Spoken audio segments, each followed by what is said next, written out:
The blood moon burned high when the cry split the night. Not the cry of a woman, the cry of an alpha heir, claiming breath. Wolves across the borderlands froze. Rogues dropped to their knees. And miles away, Kael screamed as the bond detonated through his chest. Not with love, but with reckoning. The final cry was not hers. It was a sound that seemed to be born from the mountain itself, a strong, clear, piercing wail that cut through the thrumming pain and the charged red air. It was a declaration. Exhaustion hit Elara like a physical blow, a wave so vast it threatened to pull her under a black, silent tide. She fought it, her arms trembling violently as she pushed herself up onto her elbows. Her body was a landscape of ruin, but her spirit was a quiet, victorious flame. There, in the nest of moss and furs, slick with the evidence of its impossible journey, lay her child, Asson. In the eerie blood moonlight, he was perfect. A thatch of dark, wet hair, tiny clenched fists already waving as if to grasp the power saturating the air around him. And as he drew his first breaths, the shimmering crimson aureole that had clung to Elara seemed to detach and swirl around him, a gentle, protective coronation before it slowly faded into the stone. But it was his eyes that stole what little breath she had left. They were open. Not the unfocused blue of a newborn, but a startling, luminous grey, the exact shade of his father's, of a stormy sky. Yet within that familiar storm, flecks of molten silver swirled, catching the moonlight and holding it, as if the very power that had shaken the mountain was embedded in his gaze. He stopped crying, his head, with an unnerving steadiness, turned toward her, those ancient, knowing eyes locked onto hers. In that moment, there was no pack, no rejection, no frozen exile. There was only this, the completion of a vow made in a deadfall over a meager fire. You will live. A sob, this one of pure, undiluted awe and relief, broke from her. With hands that felt too clumsy, too weak for this sacred task, she reached for him. She gathered him to her chest, his tiny body radiating a fierce, calming warmth that seeped into her aching bones. He nestled against her, a soft sigh escaping him, and the last of the violent red energy in the cave sighed with him, settling into a deep, peaceful hum. Outside, the silent vigil continued. The wolves on the slope, rogues, exiles, loners, had heard the sovereign cry. They had felt the world tremble with a new axis. As the humming peace settled from the cave, they did not howl again. They simply bowed lower, their submission complete. They did not know her name. They did not know his. They knew only that they had borne witness, and that their wild, leaderless hearts had found a focal point. Destiny had not asked their permission. It had simply rewritten their allegiance in a language older than thought. Elara leaned back against the cold cave wall, her son cradled in the exhausted circle of her arms. She watched the blood moon begin its slow descent, its strange light softening. The worst was over. The impossible had been achieved. But as she looked from her son's wise, silver-flecked eyes to the bowed silhouettes of wolves on the slope below, a new understanding, cold and clear, washed over her. Survival was over. The quiet, hidden life she had imagined was a fantasy. Her son was not just a child. He was an event, a living, breathing storm of legacy and power. He had called wolves to bow without uttering a word. He had been born under an omen. The world would not let him be forgotten, no matter how deep she hid. Destiny did not ask permission. It had delivered its king to a cave at the top of the world, into the arms of a mother who had nothing left but her love and her ferocity. She pressed a kiss to his downy head, her lips lingering. "Welcome," she whispered, her voice hoarse but steady.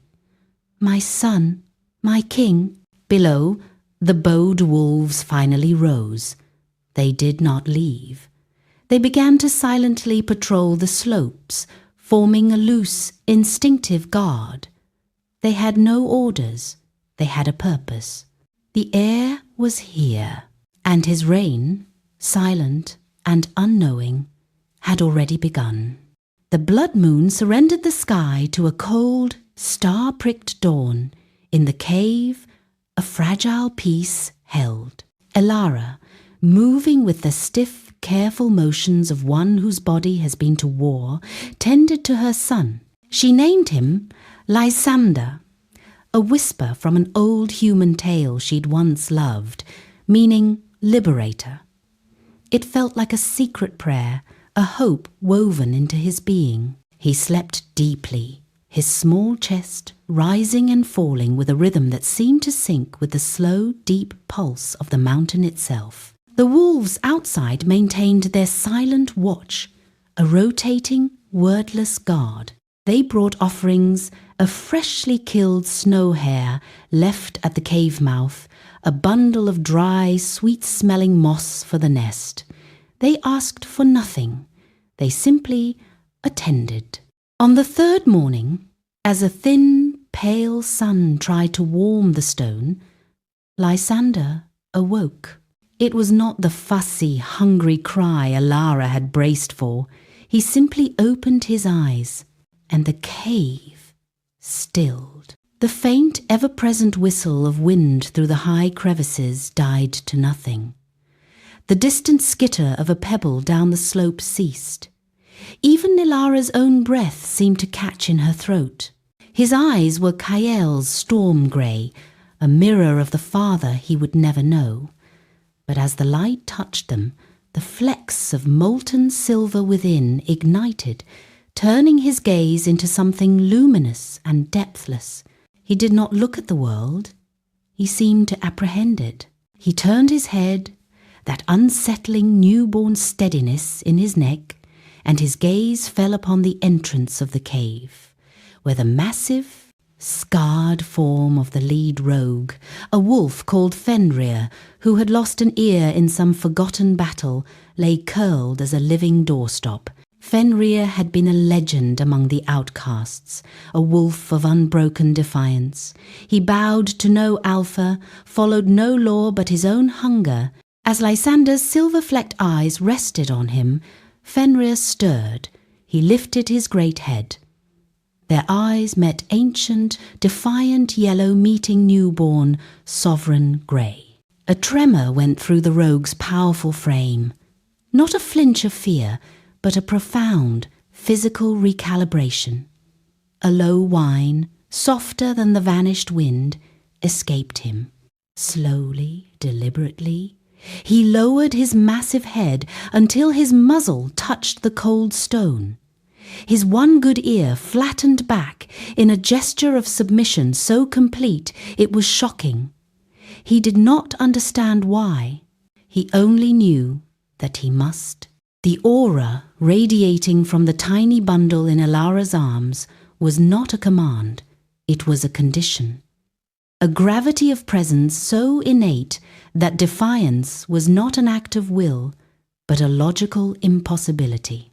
It stilled the air because the air chose reverence. It commanded silence because noise was an impertinence. Elara watched, her heart a frantic drum against her ribs. This was beyond the stirrings of power she'd felt in her womb. This was the power fully born and effortlessly manifest. He was not exerting his will. His mere existence reordered the world around him. A realization, cold and magnificent, settled in her soul. He was not just an heir to a pack, a political piece to be claimed. He was a force of nature, a law written in flesh and silver-eyed gaze. Kael's blood had given him the right to rule, but this quiet, all-encompassing sovereignty came from somewhere else entirely. It was the whisper of the blood moon made permanent, the echo of the oldest wild. Lysander's gaze shifted from the bowed wolf to his mother. The profound, silent pressure in the cave eased. The wind sighed back to life. Fenrir let out a shuddering breath and lifted his head, looking dazed, as if waking from a deep sleep. Elara cradled her son closer, her thumb stroking his cheek. "What are you?" she breathed, not with fear, but with a dizzying awe. His tiny hand, fingers impossibly perfect, wrapped around the tip of her thumb. His grip was strong. The silver in his eyes seemed to soften, reflecting her own face back at her. He was her son, and he was a king. And the world, from the lowliest rogue to the mightiest alpha, would eventually have to kneel or break against that truth. The only question was who would recognize it first and what they would be willing to do to possess him. The profound silence Lysander commanded slowly bled back into the normal sounds of the high cave, the wind's whisper, the distant cry of an eagle, the steady rhythm of his own breath. But something fundamental had shifted, and it wasn't just the air. Elara held her son, his tiny fingers a warm, firm anchor around her thumb.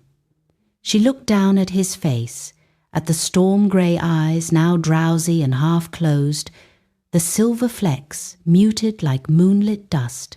She felt the solid, real weight of him in her arms, the living proof of every mile walked, every hunger endured, every silent scream swallowed, and in that moment she felt the last vestige of the woman she had been, the hopeful girl in the lunar gown, the shamed exile on the walk of shame, the trembling survivor in the river, finally, quietly die. It did not feel like a loss. It felt like a molt, like shedding a skin that had grown too tight, too scarred, too heavy for the person she needed to become. The fear that had been a constant cold companion since the grove simply evaporated. Not because the dangers were gone, they were legion, but because fear was a useless currency now. It bought nothing for her son. It was a luxury she could no longer afford. The waiting, the tense anticipation of Kael's hunters or the next disaster ceased. There was no more waiting. The future was here, sleeping in her arms. Her purpose was no longer to flee towards some vague safety, but to build a fortress around the tiny king she held. She looked out at the cave entrance, where Fenrir now sat, alert and watchful, his earlier submission settled into a calm, unwavering vigilance. Other wolves moved on the slopes, a quiet, capable perimeter. They were not her pack, they were his, already bound by a law deeper than loyalty. A calm, iron certainty settled in her core. "Your father named you with his silence," she whispered to Lysander, her voice low and clear in the cavern. "He gave you a legacy of rejection and absence." She leaned down, her lips brushing his soft temple, breathing in his scent snow and ozone and a sweetness that was purely his own. "I name you with my will. You are Lysander. You are my heart, born outside their walls. You are the king of this mountain, and every breath I take is your shield." By speaking the name, by claiming his identity separate from the Alpha's legacy, she performed the final, quiet act of severance. Kael had no claim here. The Nightfang pack had no say. This child, his power, his future, belonged to her and the wild, high world they now inhabited. The shift inside her was tectonic. The survivor's narrow focus, find food, find shelter, stay hidden, expanded into a ruler's strategic gaze. She was no longer just surviving, she was governing. Her small, ragged kingdom consisted of a cave, a contingent of rogue wolves, and a newborn prince. But it was a kingdom nonetheless. She assessed her resources, the loyal if feral guardians outside, the clean ice for water, the hunting grounds in the lower valleys, her own knowledge, hard-won and brutal. "Fenrir," she said, her voice carrying a new, unshakable authority she didn't have to force. The massive wolf's head turned immediately, his yellow eyes meeting hers with none of the defiance he was known for, only a focused readiness. The she-wolf with the white paw sent her to the lower pine grove. There are rabbits there that haven't been hunted. She is swift. She will bring food for the prince. The title felt strange on her tongue, but right. Fenrir dipped his head once, a sharp, acknowledging nod. He turned and padded silently out of the cave entrance. A moment later, a lithe, white-pawed female detached from the group and slipped down the mountain like a grey ghost. Elara looked back down at Lysander, a faint, fierce smile touching her lips. It held no joy, only profound determination. She was no longer Elara, the rejected Luna.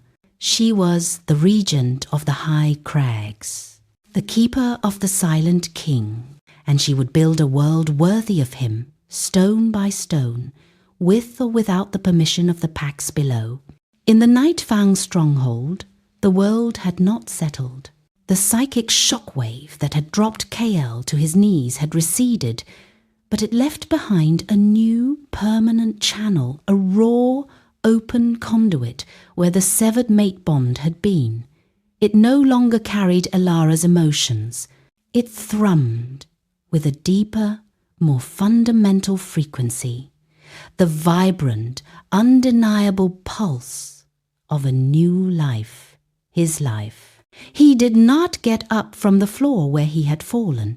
The cold stone against his palms was the only thing that felt real. The maps, the treaties, the looming shadow of Lyra and her father's alliance, it was all painted on a backdrop of utter insignificance. The knowledge wasn't a suspicion, a hope, or a fear.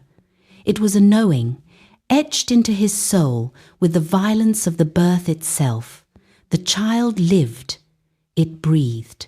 Its heart beat in a rhythm that echoed in the hollow of his own chest. And with that certainty, the past rearranged itself with cruel, perfect clarity. The timeline clicked into place like the final, damning turn of a lock. Her weakness at the ceremony wasn't nerves. It was the first stirring of life. The nausea she'd brushed aside was morning sickness. The way her hand had fluttered to her stomach in the grove wasn't uncertainty. It was a mother's instinctive protection. Too fragile. The words he had wielded like a blade now twisted in his gut. He hadn't been protecting the pack from a weak Luna. He had been exiling a mother carrying his heir. He had looked at the greatest proof of their union and called it a liability. The night of rejection replayed in his mind, not as a political maneuver, but as a grotesque, slow-motion crime. He saw her face again. The hope dying, replaced by that quiet, horrifying understanding. She had known. As he'd condemned her, she had carried their secret, a shield she'd chosen not to use. She had spared him that final, public humiliation, walking away with his future tucked inside her, letting him believe his choice was clean. The wound of that night, which he had tried to cauterize with duty, tore wide open. It was no longer a wound of lost love, but of catastrophic, irrevocable failure.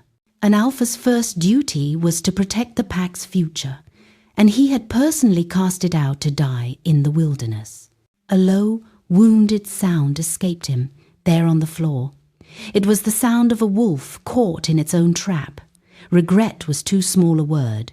This was a rot in the foundation of his soul. There was no relief in knowing the child lived, only a magnified terror. Where? How? Was she safe? Was the child strong? Did it have her eyes? He had sent scouts, but they were looking for a pregnant she-wolf. The search parameters were now catastrophically outdated. He needed to find an infant. The trail, already cold, would be impossibly faint. Lyra's cold threat, the council's disapproval, they were insects buzzing at the window of a burning house. The only thing that mattered was the fragile, brilliant pulse echoing down the bond. His heir, alive. But the bond told him nothing of location, only existence. It was a beacon with no direction, a siren song from a hidden shore. It was the sweetest torture imaginable. He finally pushed himself up, his body feeling 1,000 years old. He walked to the window, the same window that had framed his vigil for weeks. The eastern sky was pale now, the bloody moon long set. He had thought his choice was between love and duty. It had never been that. It had been between fear and courage, and he had chosen fear. He had chosen wrong. Now, duty had a new singular face, the face of a child he had never seen. And love was no longer a feeling for a woman, but a desperate, clawing need to fix what he had broken. Regret without relief was a stone in his throat. It was the knowledge that he was a father, and his first act of fatherhood had been an act of abandonment. The hunt was no longer a clandestine operation. It was a holy war, and he would burn every treaty, defy every elder, and shatter every alliance to find them. The alpha who had sacrificed everything for his pack now understood, too late, that he had sacrificed the only thing that truly made the pack worth ruling. Seasons turned on the high crags, measured not in blossoms or falling leaves, but in the deepening of the snow and the slow retreat of the ice. 5 winters scoured the mountains, and in their wake a quiet kingdom took root. Lysander grew. He was a child of serene, unnerving calm. He did not toddle. He explored with a deliberate, steady purpose. He did not throw tantrums. His displeasure was a sudden, profound silence that made the wolves whine and the very fire seem to dim. His eyes, that stormy grey shot through with silver, missed nothing. He learned the language of the wild from the wolves themselves, understanding their gestures and moods in a way that went beyond words. His power did not manifest in bursts of childish chaos. It was a controlled, ambient force. When he sat quietly by the cave entrance, watching the eagles ride the thermals, small, curious birds would land fearlessly on his knee. When a late spring blizzard threatened, the wind would inexplicably shear around their sheltered alcove, leaving them in a pocket of eerie calm. It was as if the wilderness recognized a steward and accommodated him. He was dominant, but it was not the aggressive dominance of an alpha challenging for position. It was the effortless sovereignty of a mountain peak. It simply was, and everything else adjusted. And the exiles came. Word did not travel in the way of packs, through howls and scouts. It traveled in the way of instinct, a pull in the blood. A broken warrior, weary of meaningless combat, would feel a strange draw to the eastern peaks. A she-wolf, cast out for a love her pack forbade, would find herself climbing beyond the tree line. Rogues who had lived in snarling, solitary misery for decades would pause, lift their noses, and for the first time sense a center to their chaos. They found the high caves, they found Elara, she did not greet them as a Luna, with ceremony or challenge. She stood at the cave mouth, Lysander often beside her, a small, solemn shadow. She assessed them with eyes that had seen the worst of exile and forged a kingdom from it. She asked no for their pasts, only for their skills. Could they hunt the high meadows, track in the snow, fletch an arrow? Tend a wound? She gave orders not as commands, but as clear, logical statements of need. The lower pass needs watching. The stream by the black rocks is running low. Dig a catchment. Her voice held the same quiet, unshakable authority that had sent Fenrir running. It was the voice of someone who had survived the unsurvivable and would not let her hard-won peace be disturbed. Around her, without proclamation or ceremony, an order formed. It was not a pack. It had no name, no hierarchy beyond the natural one that placed her and Lysander at its still centre. It was a covenant of the lost. They built simple, camouflaged shelters in the surrounding crags. They established hunting rotations and guard posts. They shared food and skills. Disputes were settled not by claw, but by bringing them before Elara, whose judgment was fair, swift, and brooked no nonsense. The irony was a living, breathing thing among them. The woman the mighty Nightfang pack had declared too fragile to be Luna had become the absolute, undisputed heart of a thriving, resilient community. She provided the stability they craved. She was the reason they stayed. She led with a strength that was not about force, but about unwavering resolve, deep wisdom, and a love for her son that had hardened into an impregnable fortress. She became, in every way, what the Nightfang pack had truly needed, a leader whose power was born not from fear or politics, but from silent endurance and ferocious protective love. She was the Luna they had rejected, and she had built a better pack in the sky. Lysander, now a boy of 5, with a quiet, observing grace, would walk among them. The exiles, hardened, scarred, bitter, would soften in his presence. A grizzled old fighter might find himself carefully showing the boy how to tie a snare. A fierce huntress might speak to him in gentle tones about the tracks of the snow hare. He was their purpose, she was their law. And far below, in the warm stone halls of the Nightfang stronghold, Alpha Kael ruled over a legacy that felt increasingly like ash, searching the horizon for a ghost and an heir who were building a legend in the clouds.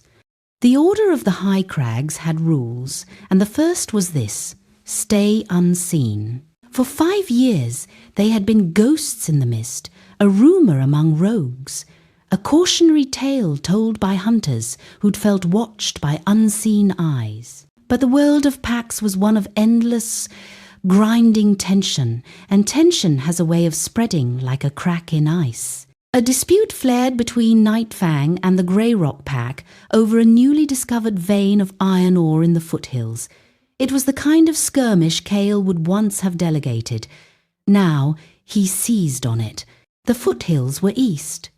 They bordered the wild, high places where his scouts had vanished years before, reporting nothing but silence and strange, watchful feelings. He led the patrol himself, a pretext for his endless, private search. Elara's sentries saw them first, a disciplined line of Nightfang warriors emerging from the tree line below the pine grove, too close to their hidden valleys. The warning came not as a howl, but as a series of subtle bird calls passed from peak to peak. Elara moved with practiced calm, directing her people to melt into the rocks, to hide the signs of their settlement. Her heart was a cold stone in her chest. This was the moment she had prepared for every single day. Lysander, now a lean boy of 5, with a quiet that echoed the mountains, stood beside her. He had been tending a fledgling eagle with a broken wing, his small hands impossibly gentle. He looked up at her, his storm-silver eyes, seeing her fear, understanding it. "They are his," he said, not as a question. He knew the stories. He knew the shape of the man whose blood he carried, the man whose rejection was the bedrock of their world. "Yes," Elara said, her voice tight. "Stay here, deep in the cave." But fate, it seemed, had other plans. A young exile, nervous and swift, misstepped while retreating. A cascade of pebbles clattered down a shale slope, directly into the line of sight of the Night Fang patrol. Kael's head snapped up. His grey eyes, so like his son's, yet devoid of their silver light, scanned the cliffs. He lifted a hand, halting his warriors. "Scouts," he ordered, his voice the familiar, commanding rasp that once made Elara's heart flutter. Now it made her blood run cold. "There, flush them out." It was happening too fast. 2 Night Fang wolves began to shift, ready to climb. And then Lysander stepped out. He did not run. He did not hide. He simply walked from the mouth of their main cave onto a wide, flat ledge that overlooked the entire slope. The late afternoon sun caught the silver in his hair as dark as Elara's, but with Kael's unruly wave. He wore simple clothes of tanned hide, and he stood with a stillness that was utterly unchildlike. Elara's breath froze. "Lysander, no!" Her whisper was a torn plea, but it was too late. Kael's gaze locked onto the small, solitary figure. A frown of confusion etched his brow. A child? Here, in this desolate place? And then the wind shifted. It swept up from the valley, carrying the scent of the ledge directly to the Alpha. It hit Kael like a physical blow. Pine, snow, the clean, high air, and beneath it, blood. His blood, the unmistakable, potent signature of the Night Fang Alpha line, thrumming with a power that made the wolf in him sit up and howl. And woven with it, the subtler, beloved scent he thought he'd lost forever, wildflowers and warmth, Elara. The world narrowed to the space between the ledge and the tree line. The dispute, the patrol, the very mountain faded away. Kael's eyes met his son's. Time stopped. The boy's gaze was unwavering, filled with a quiet, ancient knowing. In those eyes, Kael saw his own storm, but refined, elevated by that mysterious silver light. He saw Elara's resilience and her grace. He saw a legacy he had thrown away, standing whole and formidable before him. He saw his heir. No words were spoken. None were needed. The truth was a deafening roar in the silence between them, a recognition written in genetics, in power, in the very bond that had been seared into Kael's soul the night this boy was born. Kael took an involuntary step forward, his hand coming up as if to reach across the impossible distance. His face, usually a mask of controlled authority, was shattered. It showed raw, gut-wrenching awe, a tidal wave of regret, and a dawning, terrifying understanding. The boy on the ledge did not smile. He did not frown. He simply observed the man who was his father, absorbing his shock, his pain, his presence. Then, with a calm that was more devastating than any scream, Lysander took one step back into the deeper shadow of the cave mouth and was gone. The silence he left behind was heavier than any war cry. It was the silence of a door closing on a kingdom Kael had never known he'd lost. His warriors stood frozen, confused by their Alpha's sudden, profound stillness. Kael remained there, rooted to the earth, staring at the empty ledge where his future had just looked him in the eye and turned its back. Fate had forced the meeting, and in a single, silent exchange, it had shown Kael everything he had destroyed, and everything that had risen, indomitable, from the ashes. Kael did not give the order to advance. He stood paralyzed, the image of the silver-eyed boy seared into his vision, the scent of his own blood and hers still scorching his senses. The patrol shifted uneasily behind him, the forgotten border dispute evaporating in the wake of their alpha's palpable shock. From the shadow of the cave mouth, a figure emerged. Not the boy. Her, Elara. Time had not softened her. It had honed her. The last traces of the girl in the lunar gown were gone, etched away by wind and resolve. She was slender but strong, dressed in practical hides, her dark hair braided tightly back from a face that was all clean lines and quiet certainty. She stood on the ledge where her son had stood. But she did not look like a ghost from his past. She looked like a queen upon a rampart. Her eyes met his across the rocky distance. There was no fear in them, no anger, only a cold, clear assessment, as if she were evaluating a potential threat to her territory. It was a look that dismissed the alpha, the mate, the man he had been, and saw only the consequences of his choices. He found his voice, but it was a ragged, broken thing. Elara. She did not reply to her name. She simply waited, her silence a greater force than his spoken word. "The child," Kael choked out, the question he already knew the answer to. "His name is Lysander," she said. Her voice was different. It was no longer the soft murmur he remembered, nor the raw whisper from the great hall. It was calm, factual, and carried on the thin air with a resonance of stone. It was the voice of a woman stating irrefutable truths. She continued, and each sentence was a precise surgical cut, severing every fantasy, every denial he might have clung to. "I was carrying him the night you rejected me in the grove. I knew it then. You did not." The words were not an accusation. They were a report, a historical fact. "I left your territory that night. I survived the river, the storms, the hunger. He survived with me." She didn't describe the pain, the terror, the loneliness. Their absence in her stark recounting made the horror of it all the more vast. He was born under a blood moon, in a cave higher than this. He drew his first breath, surrounded by wolves who bowed without knowing why. She paused, letting the image settle, a birth of legend, of omen, happening in exile, far from the proud halls of his pack. "He has grown. He is strong. He is kind.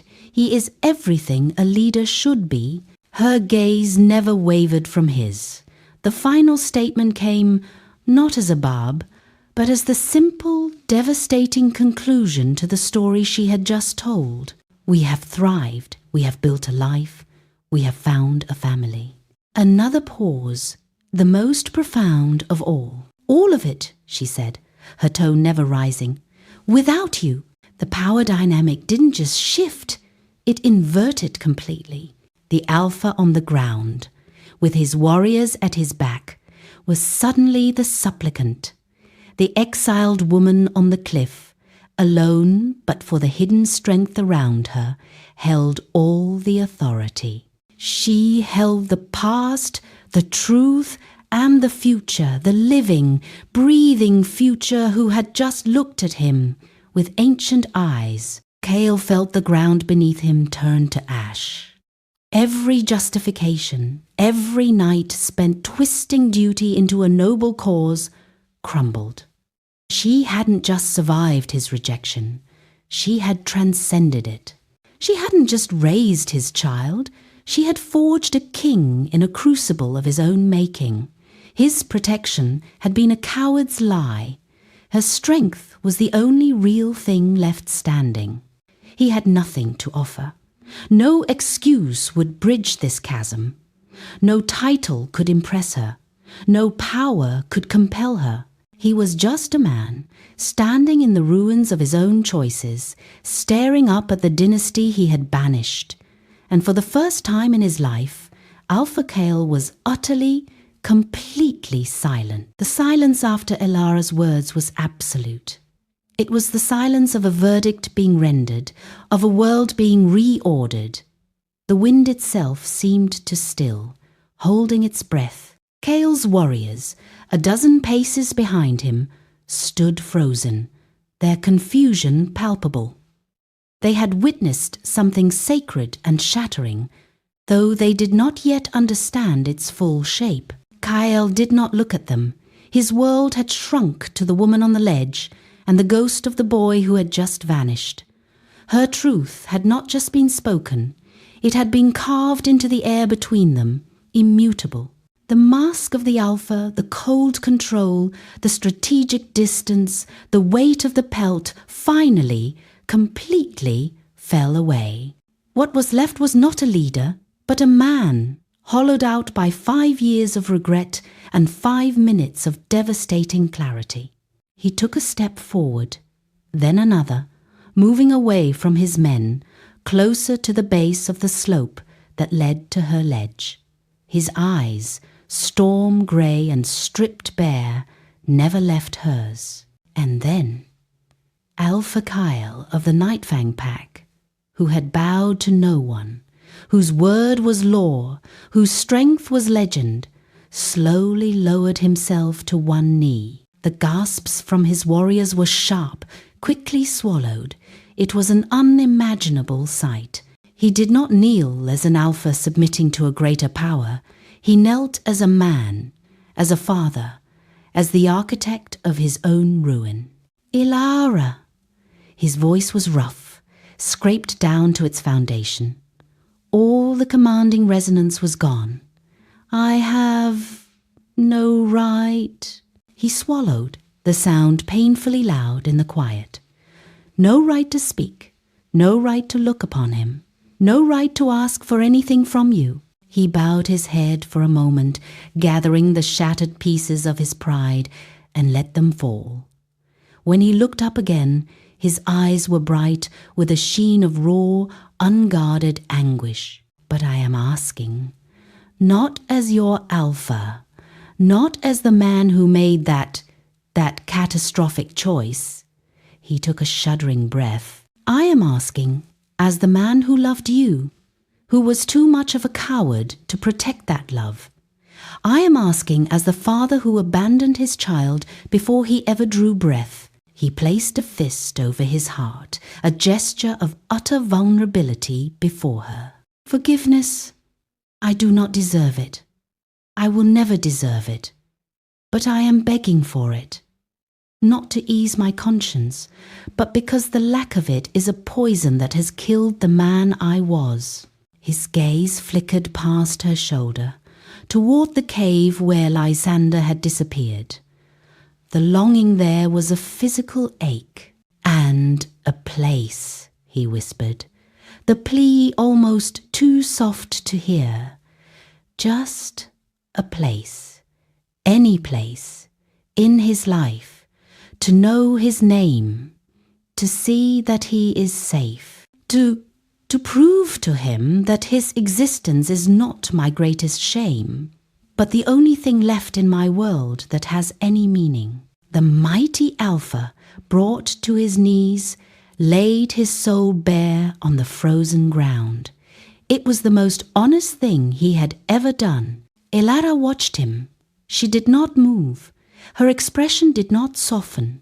She absorbed his plea, his raw desperation, the tectonic shift in his being, with the same calm, unreadable stillness with which she faced a winter storm. She did not answer immediately. The lesson hung in the thin mountain air, colder than the surrounding snow. Regret, no matter how profound, no matter how beautifully spoken, did not erase consequences.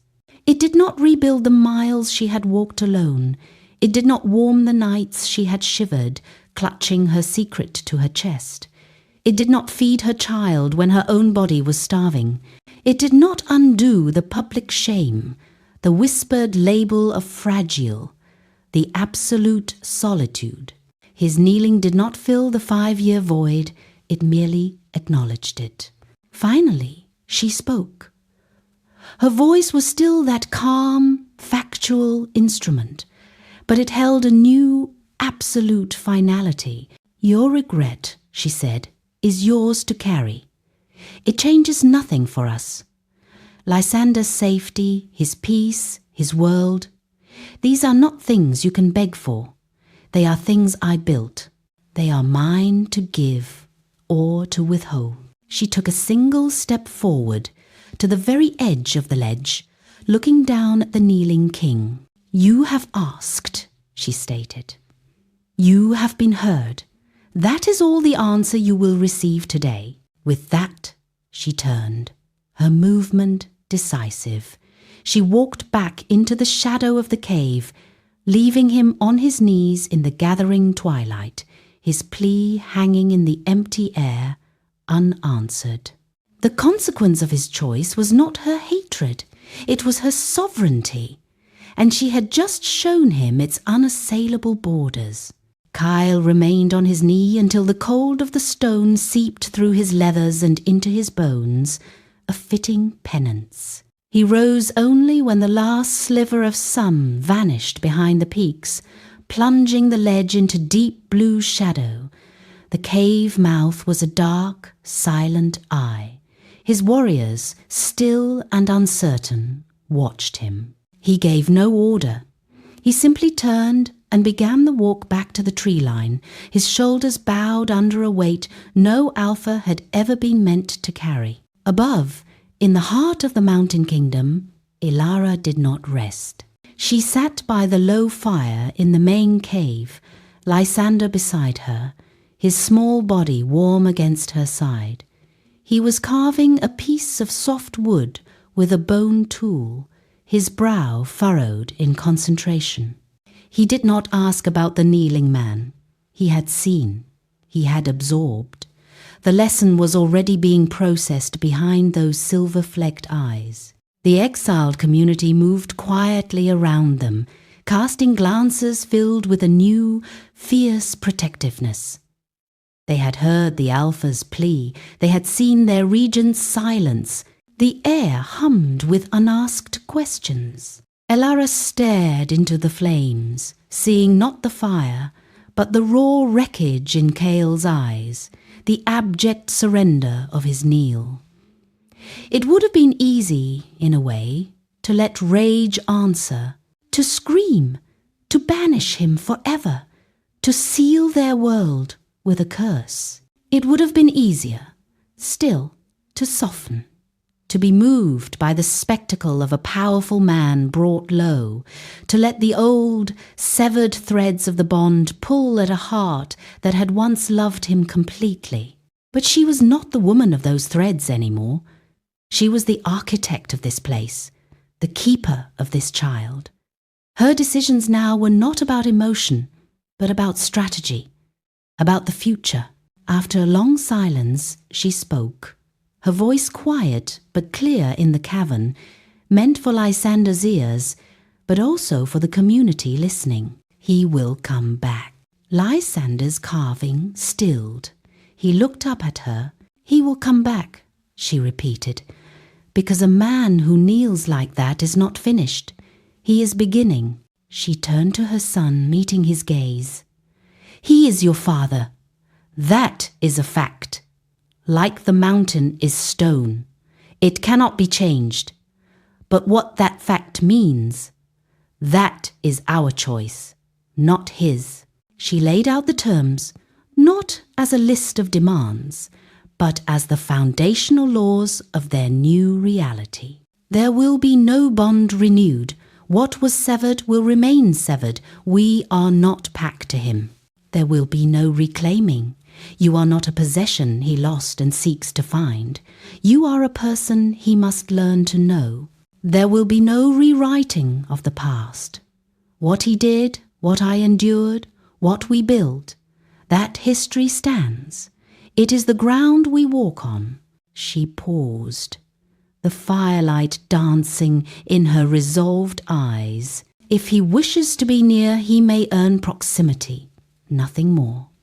He may visit at times we choose, under conditions we set. He may speak, he may listen. He may, in time, prove if he is capable of being more than the man who made the worst mistake of his life. It was a sentence of staggering mercy and absolute control. She was offering him not a role, but an opportunity for observation.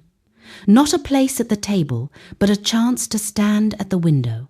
It was power choosing not to crush, but to restrain, to test, to see if the man who kneeled in regret could learn to stand in respect. Lysander nodded slowly, his young face serious.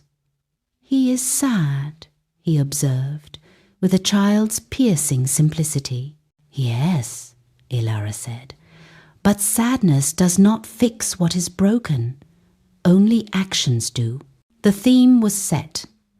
In the world below, power was taken, challenged, displayed through dominance and fear. Here, at the top of the world, true power was demonstrated by the choice not to use it all, by the strength to offer a thread where one could justifiably build a wall. Days later, when Kael returned alone, as she knew he would, he found not an open gate, but a single, silent exile waiting on the trail. The man, one of the grizzled rogues, pointed to a flat rock overlooking the valley, well below the main caves. "You may sit there," the exile said, his voice gravelly, "for 1 hour. At dusk, she will decide if you may return tomorrow." It was not an invitation. It was a concession, a tiny, hard-won inch of proximity. Kael, his pride utterly dissolved, accepted. He went to the rock and sat. He did not call out. He did not try to climb. He simply waited, his eyes on the distant cave, hoping for a glimpse of a small, silver-eyed shadow. On the ledge above, hidden from view, Lysander watched the lonely figure on the rock below. He learned a new lesson, that power could be quiet, that it could be patient, that it could, sometimes, look a lot like a mother's unwavering love, drawing a boundary as firm and as clear as a mountain range. The dusk visits became a ritual. Kael, stripped of title and presumption, would climb to the appointed rock, a humble pilgrim to a kingdom in the sky. Some days he saw only the empty ledge. Others, a small, straight-backed silhouette would appear, watching him with the calm of a seasoned hawk. Lysander never waved, he never smiled. He observed, as if studying a complex and unfamiliar piece of the natural world. Elara never joined him. Her presence was in the order, the safety, the thriving life that emanated from the caves. It was in the way the exiles moved with purpose, in the healthy glow of her son's cheeks, in the unshakable peace that clung to the high crags like the morning mist. Her power was in what she had built, not in what she deigned to say to the man who had broken her. A season of these silent vigils passed. The border dispute below was settled, a cold truce drawn without Kael's full attention. His world had narrowed to this mountainside and the fragments of a family he could see but not touch. One evening, as the first stars pricked the violet sky, something shifted. Lysander appeared on the ledge, but he was not alone. Elara stood beside him, her hand resting lightly on his shoulder. They were a united front, a portrait of a dynasty that needed no throne. Kael's breath caught. He remained seated, knowing any movement might shatter the moment. Elara spoke, her voice carrying the familiar factual calm. You have kept your distance. You have respected the silence. That is a beginning. It was the first acknowledgement, the smallest crack in the wall. We are leaving this place, she continued. The high winter is coming, and we move to the sheltered valleys to the north. Our path is our own. It was not an invitation. It was a declaration of continued independence. They were not settling. They were migrating as they had for years, masters of their own destiny. She looked down at her son, then back at Kael. You may watch us go. With that, she turned. Lysander lingered for a moment longer. Then he too turned, falling into step beside his mother. Together they walked away from the ledge, back into the heart of their hidden realm, their forms blending with the gathering dusk. They walked away not in flight, but in assurance, unafraid. Kael rose to his feet. The man who stood on the lonely rock was not the Alpha who had arrived weeks before, full of desperate need. He was quieter, softer at the edges, changed by the sheer, immovable reality of what he had lost and what had grown magnificent without him. He had not reclaimed a thing. He had been granted a perspective, and it had reshaped his soul. Just before the mother and son disappeared completely into the cave system, the heir looked back, a single, fleeting glance over his shoulder. It did not hold a child's curiosity. It did not hold the hatred Kael sometimes feared, or the forgiveness he desperately craved. It held authority, a calm, knowing acknowledgement of the man on the rock, of the history between them, and of the unspoken truth that the future was not his to grant. It was already walking away in the form of a boy raised by a queen. She did not return to the pack. The Alpha did not reclaim what he lost, and the heir was raised by the woman who proved power is not inherited. It is earned in the silence of exile, forged in the will to survive, and measured by the strength to walk away, whole, when the world expects you to break. If this story of silent strength, fierce love, and a legacy born from ashes moved you, share your thoughts in the comments. Who moved you more? Elara's resilience, Kael's regret, or Lysander's quiet power? Like this video to support the channel and tell the algorithm that stories with depth and heart deserve to be seen. And subscribe for more powerful werewolf sagas, where the true magic isn't just in the shift, but in the soul. Your support keeps these worlds alive, and the next full moon tale is already stirring in the shadows.